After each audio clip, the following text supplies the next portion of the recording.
Hello students, welcome back to biology class. In the last class we discussed about dihybrid cross. Hope you all understood what is a dihybrid cross and how to write the schematic representation of a dihybrid cross. Now in today's class, let us discuss about the third law which Mendel derived from his dihybrid cross. The third law that is called as law of independent assortment. What is that? Law of independent assortment.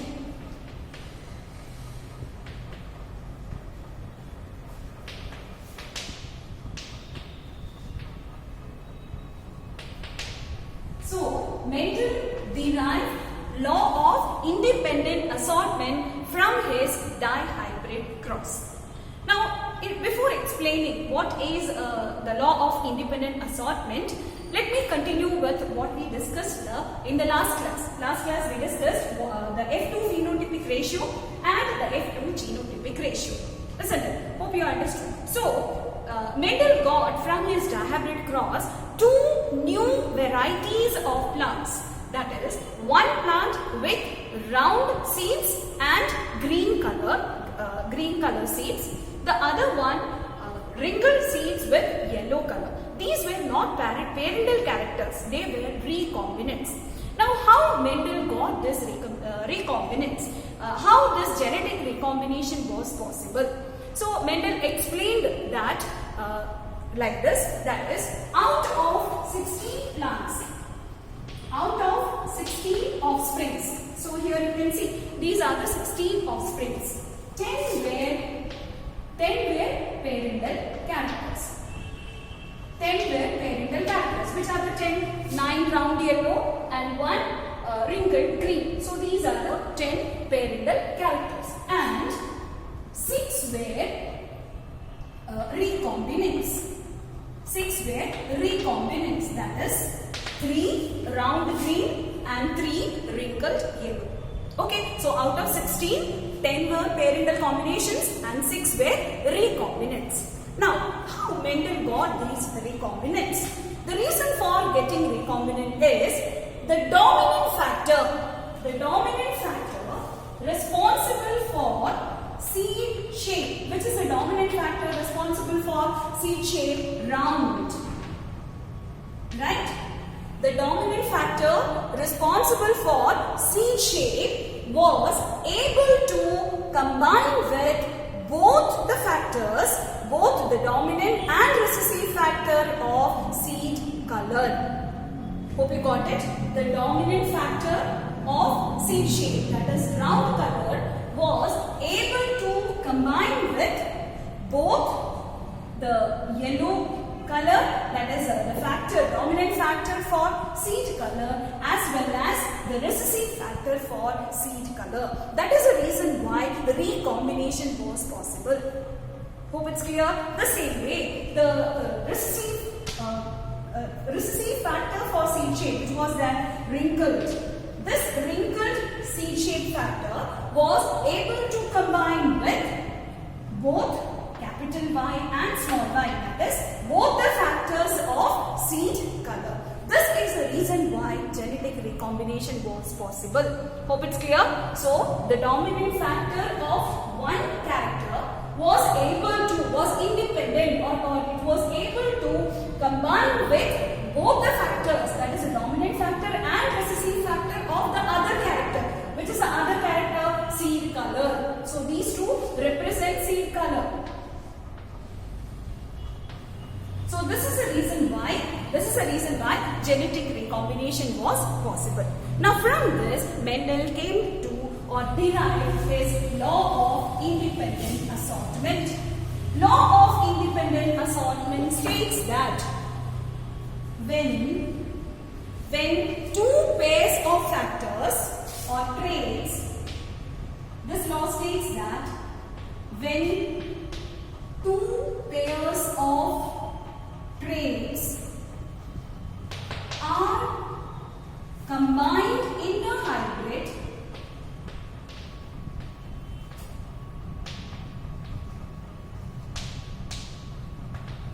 what is that? This law states that when two pairs of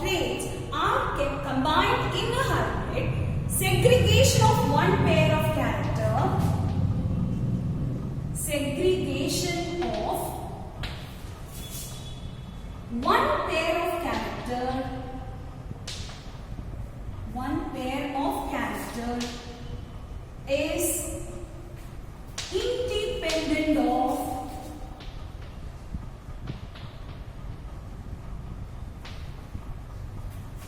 the other pair. Segregation of one pair of character is independent of the other pair of character. That means, again, as we have seen, the factors for seed shape, the dominant factor for seed shape was able to combine with the dominant factor of seed color as well as the recessive factor of seed color. The same is the case with the recessive factor also. The recessive factor of seed shape was able to combine with the dominant factor of seed color as well as the recessive factor of seed color. So this is what is called as the law of independent assortment. Once again, when two pairs of traits are combined in a hybrid, when both are brought together in a hybrid, that is capital R, small r, capital Y, small y. This is F1 hybrid. So when all these were brought together, so I will explain that. Capital R, F1 hybrid is capital R, small r, capital Y, small y. Isn't it? This is F1 hybrid. So when this F1 hybrid was brought together, what happened? The segregation of one pair, which is one pair of character, this one, capital R, small r. Segregation of one pair was completely independent of the segregation of other pair of characters. Okay, so that is what is called as law of independent assortment. Hope you all understood. So study this law by heart. You may get it as a 2-mark question. State the law of independent assortment. What will you write? This law states that when two pairs of traits, very important, two pairs of traits are combined in a hybrid, segregation of one pair of character is independent of the other pair of character. That is, segregation of seed color is completely independent of segregation of seed shape. Seed shape is completely independent of segregation of seed color. Okay, so this is called as law of independent assortment. Hope it's clear to you all. Now, how did Mendel prove that law of independent? How did Mendel prove law of independent assortment? In order to prove law of independent assortment, he kept an accurate record of his findings, and from that he analyzed the data, and he saw that if we take only one character, for example, if he takes only seed color, right, what would be his ratio? His phenotypic ratio must be 3:1 if he gets that ratio. And if he takes seed shape and seed color, two contrasting characters which he took, right? So these two characters, if they get 3:1 ratio, that means law of independent assortment is true. So let us see whether in this case, from this dihybrid cross, whether he gets this 3:1 ratio. So for seed color, you can see, right, seed color, which are the, first is seed shape, right, seed shape. Which are the two factors for seed shape? One is round and the other one is round and the other one is wrinkled, isn't it? Okay, so there are two.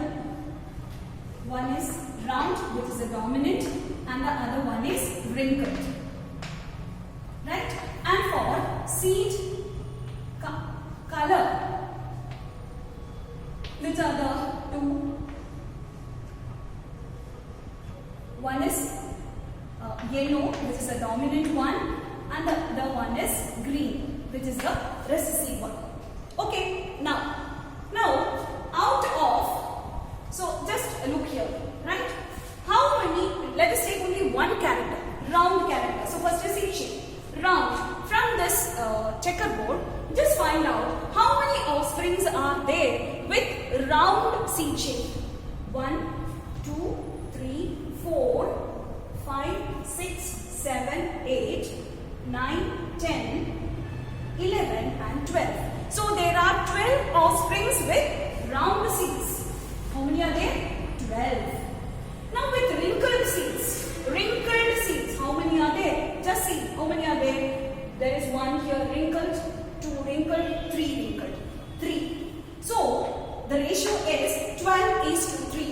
12 is to 3 means what? It is 3 is to 1. Yes or no? 12 is to 3 means it is 3 is to 1.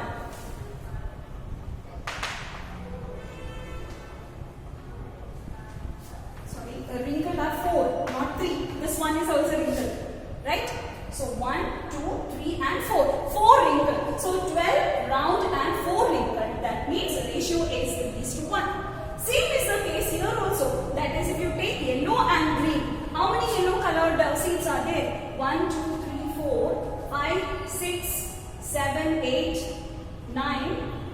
Then yellow colors, this thing will be 1, 2, 3, 4, 5, 6, 7, 8, 9, 10, 11 and 12. So 12 yellow colored seeds were there.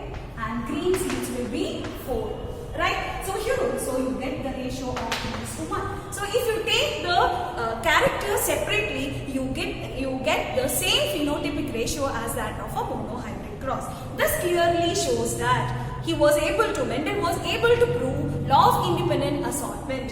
Why? Because after conducting his dihybrid cross, he got, if we take one character at a time, he got the same ratio as that of the cross. So the F2 phenotypic ratio of a dihybrid cross is 9 is to 3 is to 3 is to 1, and the genotypic ratio is 1 is to 2 is to 1, is to 2 is to 4 is to 2, is to 1 is to 2 is to 1.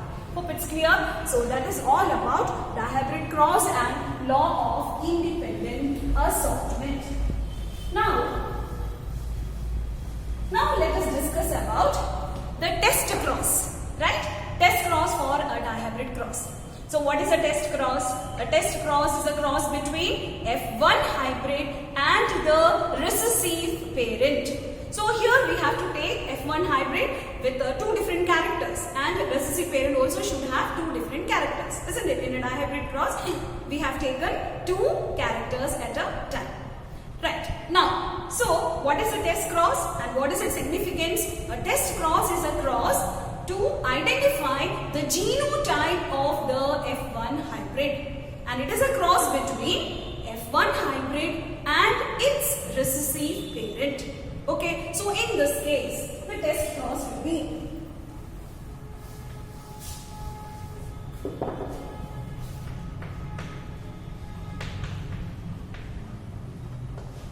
test cross is F1 hybrid with its recessive parent. Okay, so in a dihybrid cross, if we take seed color and seed shape, the F1 hybrid is round yellow, right? Round yellow seeded pea plants crossed with wrinkled green seeded plants.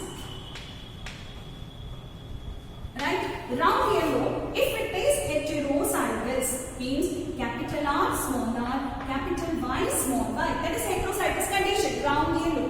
Crossed with wrinkled green means small r, small y, small y. Okay, so in this case, which are the gametes that will be produced? Capital R, capital Y. Right? The 4 gametes produced will be capital R, capital Y. Second one, capital R, small r, capital Y, and small r, small y. Isn't it? Right. Now what about this? This produces only one type of gamete, and all the gametes will be having small r, small y. Now what are the possibilities of fusion? If this gamete fuses with this one, the resulting zygote will be capital R, capital Y, small y. Right? Now, the next possibility, this one with this. So, capital R, small y. This one will be small r, capital Y, small y. And this one will be small r, small y, small y. Hope you got it? We are just crossing this. So, we get capital R, capital Y, small y, first one. Here, capital R, small y, small y. That is the second one. Here, small r, capital Y, small y. And here, small r, small y, small y. Right. Now, what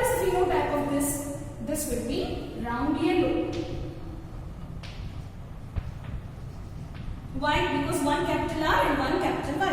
This will be what? Round. Green. Why green? Because both are small y. Here both are small r. That means this will be wrinkled. And this will be yellow because one capital Y is there. And this will be wrinkled green. So, what is the conclusion from this?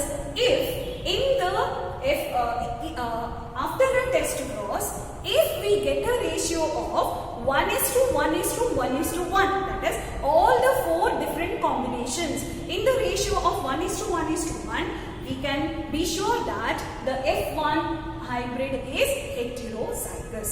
If it is homozygous, then we wouldn't have got this ratio, right? We will not get this ratio. All produced will be having only the dominant character, that is round and yellow seeded plants. All the plants would have been round and yellow seeded. But here, if we get a ratio of 1:1:1:1, that means all the 4 combinations in equal ratio, we can say that F1 dihybrid is heterozygous.